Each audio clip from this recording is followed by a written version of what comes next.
वालीचा वध केला आणि सुग्रीवाला सिंहासनावर बसवला. राजा म्हणून जरी सुग्रीवाचा अभिषेक झाला तरी वानर राज्याचा युवराज म्हणून अंगदाला अभिषेक झाला. जो वालीचा पुत्र आहे त्या अंगदाला अभिषेक झाला. वानरांचं राज्य आहे. वाली पातकी होता, तो बाजूला झाला, सुग्रीवाला मिळालं. वानरांनी त्यांचं साम्राज्य सुखात ठेवावं. कौशलचं साम्राज्य आपण सुखात ठेवू, कैकेयचं साम्राज्य ते सुखात ठेवणार आहेत. तसंच राक्षसांचंही साम्राज्य त्यांनी त्यांच्या न्याय नीती मर्यादा पाळून जर सुखात ठेवलं असतं तर वैर घ्यायचं काहीच कारण नाहीये. आपली संस्कृती विश्वबंधुत्व जपणारीच आहे.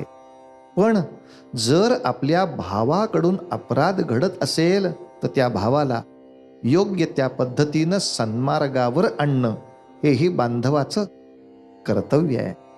आणि या कर्तव्याला जागून वालीला शासन झालं. आणि वालीला शासन झाल्यानंतर सुग्रीव राज्यावर बसला. तरीही रावणवधानंतर सुग्रीवाला रामचंद्रांनी सन्नीतीनं वागण्यापलीकडे कोणतंही बंधन घातलेलं नाही. आर्थिक नाही, सामाजिक नाही, राजकीय नाही. रामायणामध्ये आपल्या मनाला वाईट वाटेल अशा काही गोष्टी आहेत, त्या ऐकाव्या लागतात. पण त्या ऐकून त्याच्यातून शिकायचं असतं, बोध घ्यायचा असतो. त्या गोष्टीवर चर्चा आणि खल करून तसं काहीच होणार नसतं. आणि ती गोष्ट अशी, सुग्रीवाच्या राज्याभिषेकाला प्रभू रामचंद्र किष्किंधेच्या साम्राज्यात गेले नाहीत. कारण वनवासाची जी बंधने आहेत, कोणत्याही साम्राज्यामध्ये, राज्यामध्ये, राजधानीमध्ये, शहरामध्ये प्रवेश करायचा नाही. अरण्यातच राहायचंय 14 वर्ष. म्हणून त्या अभिषेकाला रामांचे प्रतिनिधी म्हणून लक्ष्मण उपस्थित होते. राम आत गेले नाहीत. पण एकदा तो अभिषेक झाल्यानंतर रामचंद्र आणि लक्ष्मण किष्किंधेच्या शेजारीच एका पर्णकुटीमध्ये निवास करत आहेत. किष्किंध हे वानरांचं एकमेव राज्य नाहीये, ती विश्वभर पसरलेल्या अनेक छोट्या छोट्या वानर राज्यांची राजधानी आहे. अनेक ठिकाणी वानरांची साम्राज्य छोटी छोटी पसरली आहेत. या सगळ्या लोकांना एकत्र बोलवावं ही कृती करण्याला थोडा विलंब झाला. राज्याभिषेक झाल्यामुळे तेवढं राज उपभोगामध्ये मग्नपणा आला. हनुमंतांनी अनेक वेळेला जागं केलं, सुग्रीवा असा वेळ पुढे नेणं उपयोगाचं नाही, लवकर आज्ञा करा. पण आता हनुमंत महामंत्री होऊन सुद्धा करू रे उद्या, हे उद्या करू उद्या करू उद्या करू होता होता वेळ गेला. आणि जसं राम लक्ष्मणांना काही वार्ता मिळेना तसं लक्ष्मण परत एकदा किष्किंधेमध्ये आले आणि सौम्य शब्दात इतकंच सांगितलं की आपलं कार्य संपन्न होण्यासाठी आणखी किती विलंब आहे. तेव्हा हनुमंतांनी समजूत काढली, नाही नाही एवढं एकदम रागवू नका. सुग्रीवाला थोडा सावरून घेतला आणि मारुतीरायांनी त्याला आठवण करून दिली, अरे सुग्रीवा, तुझ्या गळ्यात रामाचा तू दास अशी माळ घातल्यामुळे तू वाचलास. गळ्यामध्ये माळ म्हणजे त्याचं कार्य संपन्न करण्यासाठी सिद्ध होणं असा अर्थ होतो. तेव्हा त्या बंधनाप्रमाणे आपण वागलं पाहिजे. आणि आता मात्र सगळ्याला गती आली. चला चला चला चला चला चला. ठिकठिकाणची वानर सैन्य एकत्र केली गेली. त्या सगळ्यांचा प्रचंड मोठा समूह तयार केला गेला. सुग्रीवानी सर्व दिशांच्या सगळ्या नकाशांचं मार्गदर्शन केलं. कोणता वानरांचा गट कोणत्या दिशेला शोधासाठी जाईल, कोणता वानरांचा गट कोणत्या दिशेला शोधासाठी जाईल. पण रावण तर दक्षिणेकडे गेलाय ना. रावणाचं साम्राज्य म्हणजे त्या साम्राज्याची राजधानी जी लंका आहे ती दक्षिण प्रांतात आहे. तसं रावणाचं राक्षसी साम्राज्य असंही अनेक बेटांवरती छोट्या छोट्या पसरलेलं आहे. तेव्हा सीतेला डांबून ठेवण्याच्या दृष्टीनं कुणाला कळणार नाही अशा एखाद्या दुर्गम ठिकाणी त्यांनी नेऊन ठेवली असणं नाकारता येत नाही. म्हणून आपल्या बुद्धिमत्तेच्या दृष्टीनं सगळ्या दिशेला वानरांचे यूथ पाठवले आणि जिथे सीता मिळण्याची जास्तीत जास्त दाट शक्यता होती अशा दक्षिण प्रांताकडे मात्र या 5 लोकांना पाठवलेलं आहे. कोण 5 जण गेले? नळ, नीळ, अंगद, जांबुवंत आणि हनुमंत. महान रुद्र हनुमान की. शोध घेता घेता घेता दक्षिण तटाच्या अंतापर्यंत आले. पुढं समुद्र. काही सीतेचा ठाव ठिकाणा लागत नाही. काय उपयोग आपण जिवंत राहून? छे छे छे. मनाला यातना होऊ लागल्या आणि या सगळ्यांनी असं ठरवलं इथेच आपण प्रायोपवेशन करून मृत्यू घेऊ. पण अपयश सांगायला कसं जाणार? आणि या प्रायोपवेशनासाठी सगळेजण समुद्रकिनारी आडवे झाले आणि एवढ्यात तिथे एक संपाती नावाचा गरुड बसला होता. त्या संपाती नावाच्या गरुडाचे बिचाऱ्याचे पंख जळून गेले होते. त्यामुळं तो जरा असहाय्य होता. त्याला उड्डाण करून भक्ष्य मिळवता येत नसे. त्यामुळं जमिनीवर पडलेलंच काय जे असेल ते भक्ष्य खाऊन तो जिवंत होता. त्यांनी लांबून बघितलं, पंचपक्वान्न पडली आहेत. एकेकाचे देह. हे छान आहे. आपल्या पायावर टुण टुण उड्या करत जवळ आला आणि हळूच मारुतीरायाला एक चोच मारली. ते दचकून उठून बसले. ऐ कोण आहे? संपत्ती. मी तुम्ही मेला नाही येतोय?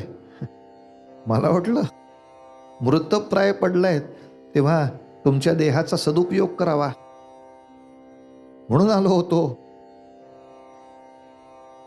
आम्ही काही मेलो नाही काही नाही. मग कशाला एवढे धडधाकट असताना उगाच मरायला इथं आलाय?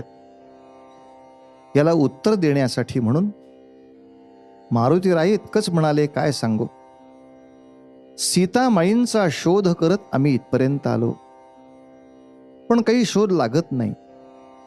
हे अपयश घेऊन कसं परत जावं म्हणून या ठिकाणी प्रायोपवेशनाने आयुष्य संपवावं म्हणून आम्ही थांबलो. सीता शब्द ऐकल्याबरोबर कान तीक्ष्ण केले. सीता शोधायची आहे? मला माहिती आहे. गरुड असल्यामुळे आमची दृष्टी इतकी तीक्ष्ण आहे, कित्येक अंतरावरची गोष्ट आम्हाला सूक्ष्मतेने दिसू शकते.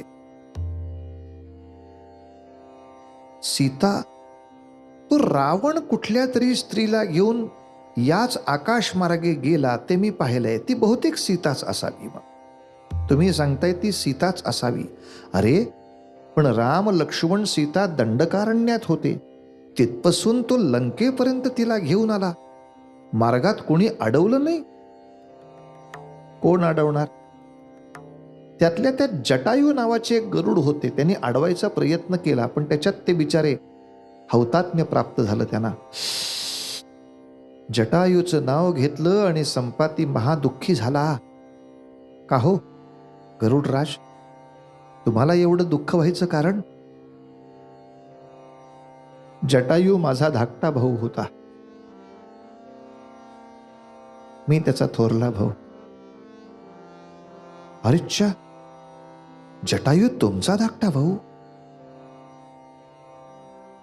त्याचेही पंख छाटले गेले. जटायू हुतात्मा झाला. अरे माझे जर पंख असते तर जटायूच्या मदतीला गेलो असतो.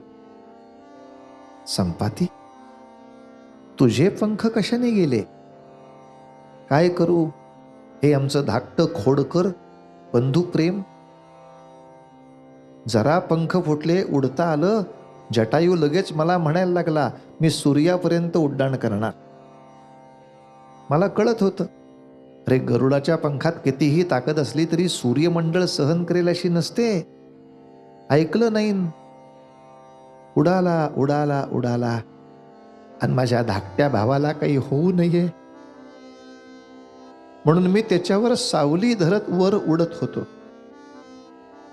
जसा सूर्य कक्षेत गेलो, पंख जळाले, धाडदिशी जटायूच्या अंगावर पडलो, 2 जण जमिनीवर पडलो. तेव्हा त्याला कळलं सूर्याच्या तेजाचं महत्व. पण हे त्याला कळण्यासाठी माझे पंख मला जाळून घ्यावे लागले.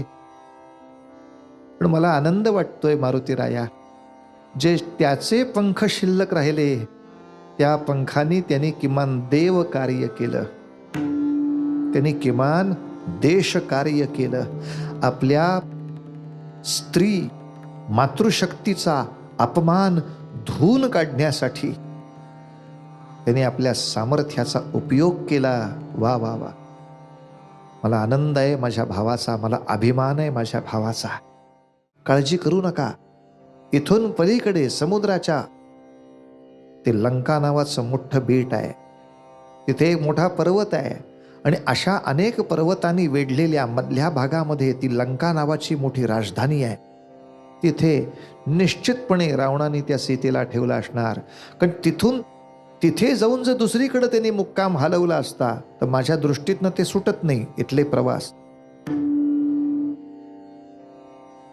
जांबुवंतालाही स्मरण झालं, अरे हो खरंच, जेव्हा रावणासारखा कुणी दैदिप्यमान मनुष्य आकाशमार्गे जात होता, त्याच्या मागे एक असहाय्य स्त्री होती, आणि तिनं आपली आभूषणं पटकन ऋष्यमुख पर्वतावर टाकली, आणि ती वानरांना मिळाली आहेत. म्हणजे आपण काय मार्गाने चाललोय हे पाठीमागच्यांना कळावं अशी सावधानता सुद्धा त्या माऊलीनं घेतली आहे. अंगद म्हणाला, खरं हो जांबुवंता, ते दागिने जेव्हा आम्ही रामचंद्रांना दाखवले तेव्हा राम लक्ष्मण इतके दुःखी झाले होते की ते सीता माऊलींचे दागिने होते. लंकेमध्ये सीता आहे, ती तिथंच असायची शक्यता दाट आहे हे कळल्यानंतर हे सांगून संपाती थोडा दूर झाला, आणि या 5 जणांमध्ये चर्चा सुरू झाली. साग मग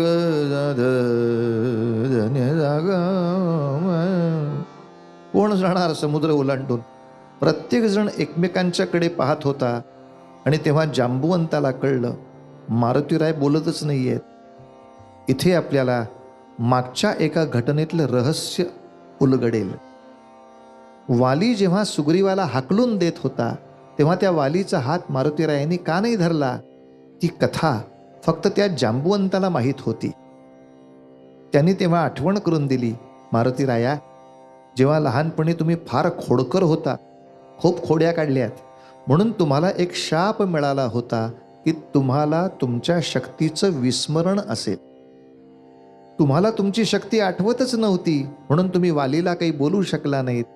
बुद्धिमत्ता शिल्लक होती, पण शारीरिक शक्तीचं विस्मरण होतं. आणि जेव्हा अंजनी मातेनं उशाप मागितला तेव्हा उशाप हाच मिळाला की त्याला आठवण करून दिली की तो त्याच्या शक्तीला योग्य ती कृती करेल, फक्त त्या वेळेला आठवण करून दिली पाहिजे. आणि आता ते मला लक्षात असल्यामुळं मी तुला आठवण करून देतोय. आणि मग हनुमंत जे तयार झाले, आता करतो म्हणे उड्डाण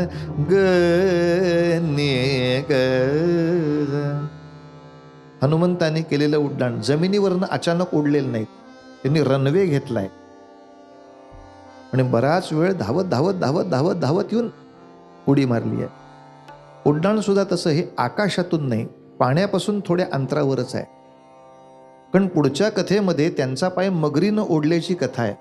मगर आकाशातली गोष्ट नाही ओढू शकत, मगर जेवढ्या अंतरावरची गोष्ट ओढू शकते तेवढ्याच अंतरावर. आणि मारुतीरायांनी आपला आवाढव्य असा देह त्या ठिकाणी फुलवला. पण आता माझ्या शरीराच्या काय शक्ती आहेत ह्या आठवणीत आल्या, स्मरणात आल्या. आणि मग तिथून जय रघुवीर अशी गर्जना करून त्यांनी उड्डाण केलंय. इथं पहिल्यांदा रामरायांच्या सैन्याची युद्ध गर्जना ठरली. मारुतीराय लंकेमध्ये पोचले खरे, मार्गामध्ये बऱ्याच अडचणी आल्या. मध्येच मगरीनं काय खेचलं, ती सिंहिका नावाची राक्षसी काय मध्येच आली. ती म्हणाली, माझ्या मुखामध्ये प्रवेश केल्याशिवाय जाता येणार नाही.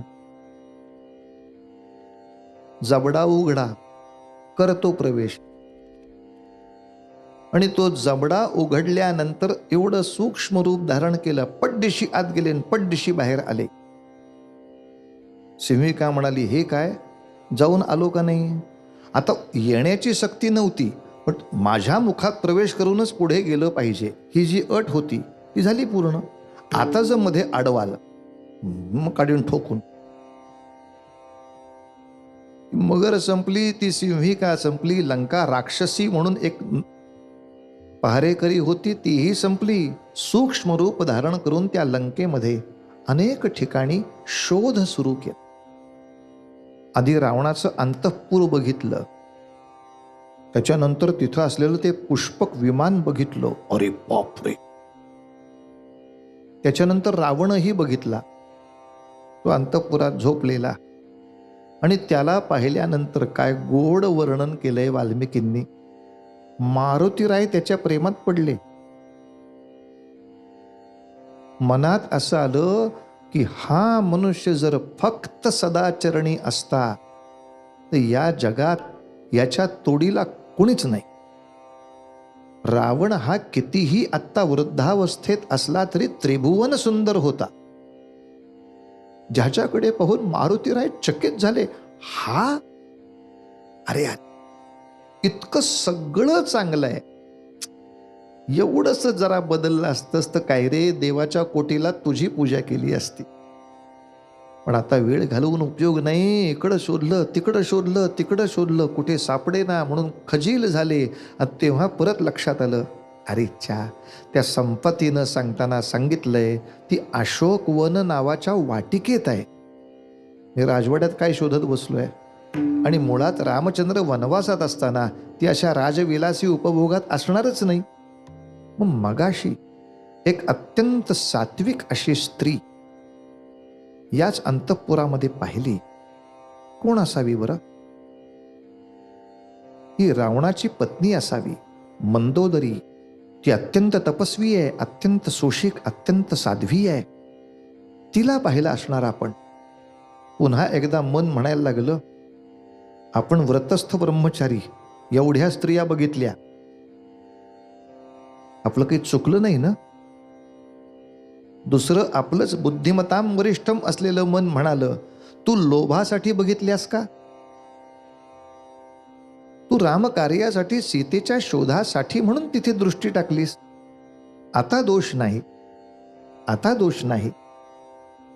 आणि अशा तऱ्हेनं सगळीकडे शोध घेता घेता घेता अशोकवनापर्यंत आले. पण तोपर्यंत आता दिवसाची सगळी कार्य सुरू झालेली होती. रावणही तिकडे जागा झालेला होता. रावण आपल्या सैनिकांसह सीतेला दम देण्यासाठी, बहुतेक तो रोज सकाळी इकडे येत असावा दमदाटीच करायला. तिला सांगत होता, तुला 2 महिन्याची आणखीन मुदत देतो. एवढ्या काळात जर मला राजी झालीस तर ठीक, नाही तर तुला कापून काढीन. रावण मारू शकत होता, शस्त्र चालवू शकेल, पण तो तिच्या संमती विना उपभोगासाठी तिला स्पर्श करू शकत नाही. म्हणूनच त्यांनी सीता हरण करताना सीतेला स्पर्श केला अशी जी वर्णन आहेत ती सत्य असूच शकत नाहीत. नाही तर मग त्या शापवाणीला काही अर्थ राहत नाही. म्हणजे या कारणासाठी तो सीतेपासून दूर आहे. तुझा शाप मिळाला नसता तर अवघड होतं बरं. मी ऋषींनी सुद्धा आपले शाप असे दुष्टांच्या दुष्ट कारवायांच्या मध्ये किमान घालून तरी ठेवावेत, स्वतःच्या फुकटच्या साधना नुसत्या ठेवण्यापेक्षा. अशा काहीतरी शापवाणी करून ठेवलेल्या पाहिजेत. ह्याचं उल्लंघन झालं तर संपशील असं पाहिजे. काय करावं? रावण दम देत होता सीतेला. सीता एका झाडाखाली बसली आहे, शेजारी अनेक राक्षसिणींचा पहारा. रावण दम देतोय, 2 महिन्यात कबूल झालीस तर ठीक, नाही तर खांडोळी करीन, हे सांगून रावण गेला. त्या अशोकवनातल्या एका झाडावरती एका फांदीचा आधार घेऊन सूक्ष्म रूपात मारुतीराय थांबलेत. त्यांच्या लक्षात येईना आपण रामाकडून आलो हे हिला कळावं कसं. कारण गोष्ट अशी आहे की राक्षस मायावी असतात, ते हरणाचं कसं रूप घेतात ते तिनं पाहिलंय. आता तिला जर वाटलं की हे वानरांचं रूप घेतलेला एक राक्षसच आहे, तर ते भिवून जाईल, बोलू नाही शकणार. अर्थात आपण रामांच्याकडून आलो हे तिला समजावं यासाठी रामचंद्रांकडचा एक मणी खोण्यासाठी आणला होता, तोही पुरेसा होता. पण तरी रावणाने आत्ता तिला दम दिलाय, त्या तिच्या दुःखी मानसिकतेतनं ती बाहेर यावी यासाठी मारुतीरायांनी गायन केलंय. म्हणून भीमरूपीमध्ये आहे ना, भीमरूपी महारुद्रा वज्र हनुमान मारुती बनारी अंजनी सूता रामदूता प्रभंजना महाबळी प्राणदाता सकळा उठवी बळी सुखकारी दुःखहारी दूरत वैष्णव गायका. गायन केलंय आणि मारुतीरायांचं गायन चांगलं आहे बरं का, अत्यंत गोड सुस्वर असं प्रभू रामचंद्रांचं गुणगान अगदी हळू आवाजात केलंय की जो ध्वनी फक्त सीतेच्या कानावर जाईल आणि तिला धीर वाटेल. रामांच्या बरोबरीनं अयोध्येचे आधीचे पण जे जे राजे होते त्यांना पण वंदन केलं आपल्या संगीतातून. आरंभी वंदीन अयोध्येचा राजा, आरंभी वंदीन अयोध्येचा राजा, आरंभी वंदीन अयोध्येचा राजा, आरंभी वंदीन अयोध्येचा राजा.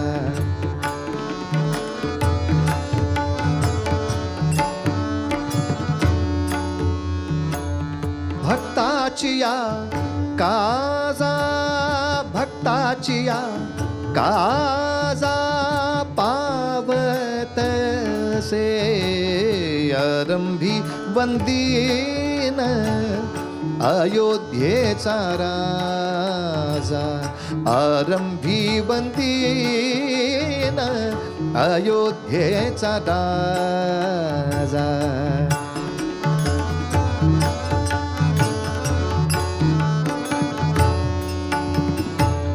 पावतसे महासंकटी निर्वाणी, पावतसे महासंकटी निर्वाणी, राम नाम वाणी, राम नाम वाणी, राम नाम, राम नाम वाणी उच्चारिता, आरंभी वंदीन अयोध्येचा राजा.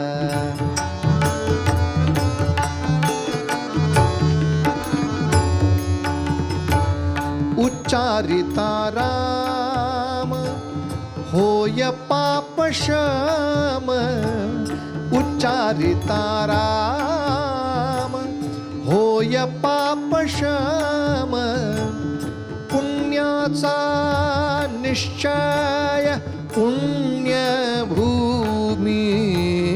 आरंभी वंदीन अयोध्येचा राजा, आरंभी वंदीन अयोध्येचा राजा.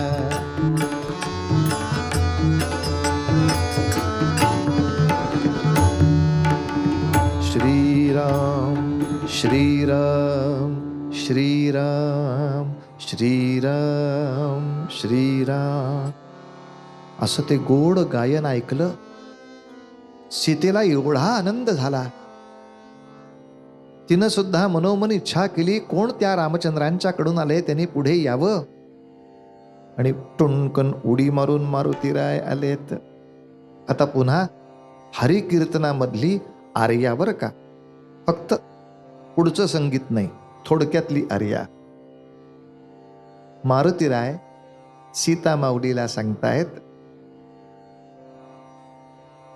सीतेसी नमुनी म्हणे तुझसाठी सर्व शोधली लंका.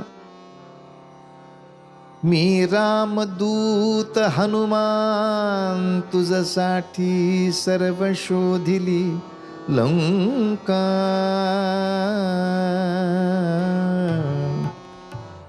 मारुती कर जोडून या, सीतेसी म्हणे नको धरू शंका. माऊली, काही शंका घेऊ नका, मी रामचंद्रांच्याकडून आलोय. हा खुणेसाठी मणी सुद्धा आणलाय. रामचंद्रांच्या मागे वानरांची मोठी सैन्य उभी राहिली आहेत. काही काळातच लंकेवर आक्रमण होईल आणि रावणाला शासन होईल. चिंता करू नका. पण त्यातूनही आपली जर इच्छा असेल तर मी तुम्हाला आत्ता खांद्यावर बसवून रामांच्याकडे घेऊन जाऊ शकतो. मला इथला कोणीही अडवू शकणार नाही. रामचंद्रांच्या भेटीची तुमच्या मनातली तळमळ, तीव्रता, दुःख हे सारं जाणवत आहे. त्यांच्या विरहाने आपण खूपच संतप्त झाला असाल तर मी तुम्हाला आत्ता नेतो. कोणी मला अडवू शकणार नाही. सीतेनं सांगावं, आता मला रामचंद्रांच्या भेटीपेक्षा आपल्या आर्यावर्तामधल्या स्त्रीचा अपमान झालेल्या अपराध्यांना शिक्षा किती लवकर होईल याची प्रतीक्षा आहे. व्यक्तिगत आनंदापेक्षा राष्ट्रीय हित महत्वाचं आहे. मी रामांना भेटले का नाही, मला रामांना भेटायला मिळालं का नाही हे महत्वाचं नाही. भारतवर्षामधल्या स्त्रीचा जर कोणी अपमान केला तर तो त्याच्या कुळासकट संपवला जातो. ही आपल्याला जगाला ओळख करून दिली पाहिजे. यासाठी रामचंद्रांना मुद्दाम माझा निरोप पोचवा की तुमच्या पराक्रमाच्या प्रतीक्षेमध्ये वैदेही थांबली आहे. निरोप मिळाला, पण मी खरंच तुम्हाला भेटून आलो का नाही हे रामाना कसं पटावं. म्हणून मग सीतेने आपल्याकडे पण शिल्लक राहिलेला एक मणी होता तो दिला. आता हा मणी मी रामचंद्रांना दाखवला तर जमेल, पण आता एवढ्या दूरवर आलोच आहे, रावणाला पण भेटून जावं. फक्त सीतेचा शोध इतकं महत्वाचं नाही. हे बुद्धिमत्तां वरिष्ठमचं उत्तर आहे. एका कामासाठी गेलो, पण आता अनुषंगिक बाकी पण सगळी कामं करून यावीत. या तऱ्हेनं आता काहीतरी गडबड केली पाहिजे. सीता माऊली, एवढं उड्डाण करून मी आलोय, खूप भूक लागली आहे, हे खाऊ का? ही इथे अशोकवनात जी फळं पडली आहेत ती खाऊ का? तिनं म्हणावं, पडली आहेत ती खा, तोडू नको. पण मालकी नाही आपली, तोडणार कशी? चालेल, मी झाडालाच विचारतो, झाडा झाडा, मी तुझं फळ खाऊ का? आणि तिथनं एक फळ पडून खाली पडलं, पडत्या फळाची आज्ञा. बघा, झाडांनी मला आज्ञा केली फळं खा म्हणून. विनोदाचा भाग सोडून द्या, भराभरा फळं खायला सुरुवात केली. आता मात्र सूक्ष्म रूप सोडून भव्य रूप धारण केलं. ते त्या अशोकवनाच्या माळ्यांनी बघितलं, जंबू माळी. त्यांनी तक्रार केली रावणाकडं, हो कोणीतरी महाभयानक वानर इथं आलाय, तो सगळ्या वनाचा विध्वंस करतोय. फक्त अशोक वनाचाच त्यांनी तेव्हा विध्वंस थोडासा केला होता, म्हणून वनाचा शत्रू, म्हणून वनारी अंजनी सूता. आपण आरी हा शब्द पूर्वी बघितलाय. त्रिपुरासुराचा शत्रू त्रिपुरारी, रावणाचा शत्रू म्हणून रावणारी. त्या पद्धतीनं वनारी, इथे त्या अशोक वनाचा जो थोडा विध्वंस केला एवढाच उल्लेख आहे. हो, हा भयानक आहे. रावणाच्या राज्यामध्ये पहिला सारखा बसला तो असा, तो विध्वंस करतोय हे महत्वाचं नाही, पण तो आतपर्यंत पोचला कसा, आणि तो सुद्धा अशोकवनापर्यंत पोचलाय. एक बलाढ्य वानर. सुरक्षा व्यवस्था करतीये काय लंकेची? हीच पंचायत झाली होती. सगळेजण आपापल्या गर्वात होते, अरे लंकेला कोण काय करणार, म्हणून झोपा काढतायत. अक्ष नावाचा जो राजकुमार होता, रावणाचा पुत्र, त्याला सैन्यासकट पाठवला. हनुमंतानी त्याच्याशी युद्ध करून अखया मारिला. त्याच्याबरोबरचं सैन्य शेपटीनं गुंडाळून फेकून दिलं ते थेट समुद्रातच. पाठोपाठ इंद्रजिताला पाठवला. आपल्या शक्तीची चुणूक मारुतीने दाखवली होती, पुरेसं होतं. इंद्रजिताने अस्त्र टाकलं, स्वतःच बांधून घेतलं आणि रावणाची भेट घेण्यासाठी प्रत्यक्ष दरबारापर्यंत आले. रावणाने सांगावं, असा कोणी दुसऱ्याचा दूत काही गडबड करण्यासाठी लंकेत आला तर त्याला मारून टाकायची माझी पद्धत आहे. कुबेराकडून दूत आला होता, माझ्या थोरल्या भावाकडून, त्याला असाच मारून टाकला होता. तुलाही मारून टाकीन. कसं? तुला तुझ्या शेपटीचा फार मोठा अभिमान आहे. त्या शेपटीमध्ये गुंडाळून तू आमच्या राक्षसांच्या कित्येक सेना समुद्रापर्यंत फेकल्यास शेपटीलाच आग लावायची. ती आग आपोआप तुला लागेल आणि सगळा जळून जाशील. वा, धन्यवादच दिले पाहिजेत तुम्हाला. मी तुमच्या समोर उभा आहे आणि तुम्ही तुमच्या हाताने मला आग लावून देताय. आहा, आता काही हरकत नाही. आणि अशा तऱ्हेनं रावणाने आज्ञा केली. मात्र त्या शेपटीला चिंध्या बांधायला सुरुवात झाली.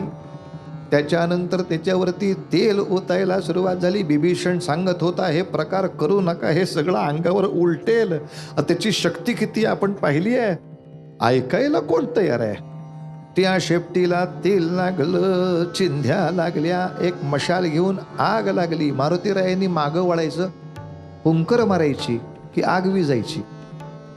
चुलीमध्ये फुंकर मारली की ती पसरली पाहिजे ना, विजायची. सगळ्यांनी फुंकर मारून बघितली, आग काही वाढेना. शेवटी रावण फुंकर मारायला आला. तुमचीच वाट बघत होतो. तुम्ही अध्यक्ष या सगळ्याचे, तुमचीच वाट बघत होतो. आणि रावणाने जशी फुंकर मारली तेव्हा मात्र आग कमी न होता जी भडकवली मारुतीरायांनी, त्यात रावणाचेच केस आधी जळाले, त्याचेच केस आधी जळाले. आणि तिथून जे उड्डाण केलं त्या संपूर्ण लंका नगरीच्या महत्वाच्या अशा मोठमोठ्या वास्तूंवरती ती आपण शेपूट ठेवून आग लावायला सुरुवात केली, ज्याला लंका दहन म्हणतात. पण ही माकड चेष्टा नाही आहे, अत्यंत बुद्धिमान पद्धतीनं खेळलेला डाव आहे.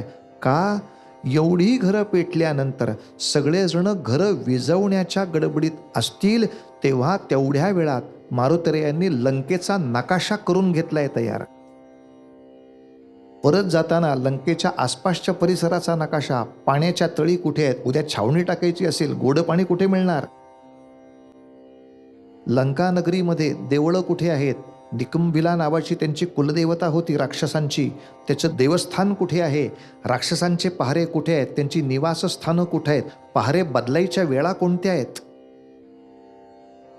शस्त्र निर्मितीच्या कारखान्यापासून ते तटबंदीचं अंतर किती आहे, युद्धासाठी ज्या ज्या गोष्टी आवश्यक आहेत.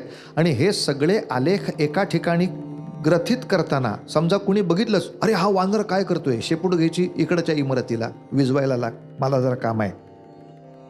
त्यांना दुसऱ्या कामात गुंतवून अक्षरशः लंकेचं इतिवृत्त मारुतीरायांनी तेवढ्या काळात तयार केलं. आणि या मारुतीरायांच्या एकाच वेळेला शक्ती, बुद्धी आणि युक्ती या त्रिविध गोष्टीचा अनुभव मिळाला. पण लंका दहन करून मारुतीराय गेले तर लंकेच्या सगळ्या लोकांना पटेल, रामापासून रावणही आपल्याला वाचवू शकत नाही. आपोआप रावणाच्या मागचा ह्यांचा पाठिंबा कमी होणार, ह्यांच्या सगळ्यांचं समर्थन कमी होणार. सगळ्यांना जी खात्री आहे, रावण असताना काय आहे, असं नाही आहे, राम त्याच्यापेक्षा श्रेष्ठ आहेत, हा मानसिक परिणाम. एका बाजूला लंका दहन झाल्यामुळे त्यांच्या आर्थिक फटक्याचा परिणाम, आणि दुसऱ्या बाजूला रावणाला त्याच्या चुकांचा पाढा मारुतीरायांनी त्याच्या तोंडावर ऐकवला होता. म्हणून सगळ्या लंकेच्या सैन्यावर परिणाम असा झाला की आपण लढणार आहोत ते एका पातक्याला लपवण्यासाठी लढणार, लंका रक्षणासाठी लढणार नाही. म्हणजे आपलं हौतात्म्य हे देशरक्षणासाठी नाहीये, देशातल्या गुन्हेगाराला सांभाळण्यासाठी होणार आहे. त्या शौर्यातली ताकदच कमी करून टाकली आणि एवढ्यासाठी त्या मारुतीरायाचं कौतुक असं जबरदस्त केलंय तुकोबानी. हनुमंत महाबळी रावणाची दाढी जाळी, करोनी उड्डाण केले लंकेचे दहन, जाळी आली लंका. आणि तुकोबा म्हणतात, धन्य धन्य म्हणे तुका, आपल्या पराक्रमाने ह्या जगामध्ये जे पातक करतात त्यांच्या मनात किंचित जरी भय उत्पन्न करता आलं तरी असे रामभक्त खऱ्या अर्थाने मोठं रामकार्य उभं करणार यात संशय नाही. अशी शक्ती, आपल्या शक्तीचा, आपल्या बुद्धीचा वापर योग्य तितकाच करून फक्त शत्रूला वचक बसवण्यापुरता जर झाला तर आपोआपच शत्रुभावना कमी होतात, शत्रुभावना नष्ट होतात आणि एक विलक्षण विश्वबंधुत्वाची भाव उभे राहतात. असं रामभक्तांनी करावं अशी इच्छा आहे. रामायण अशी इच्छा व्यक्त करतं की मारुतीरायांनी केवळ स्वतः रामभक्ती करू नये, प्रत्येक पातक्यांच्या लंकेत कोणीतरी विभीषण असतातच, ते शोधायचे असतात. त्याही ठिकाणी कोण पुण्यवान आहेत, कोण सात्विक आहेत हे सापडवायचे असतात. ते सज्जनांच्या कार्यासाठी आमंत्रित करायचे असतात. लंका म्हणजे सगळे वाईटच असतात असा वेडेपणा नसतो मनात करायचा. लंकेतही चांगली माणसं असतात, तुम्ही शोधली पाहिजेत. भक्तांनी भक्तांना शोधावं, भक्तांनी भक्तांना एकत्र करावं आणि या विश्वातल्या पातकाला संपवून अवघाची संसार सुखाचा करून दाखवावा, ही अपेक्षा रामायण करत आहे. आणि ही अपेक्षा पूर्ण करण्याची शक्ती तुमच्या आमच्यामध्ये बाळगण्यासाठी राम गावा, राम ध्यावा, राम गावा, राम ध्यावा, राम जीवीचा विसावा, राम जीवीचा विसावा, राम जीवीचा विसावा, विसावा, विसावा. राजाधिराज रामचंद्र भगवान की जय.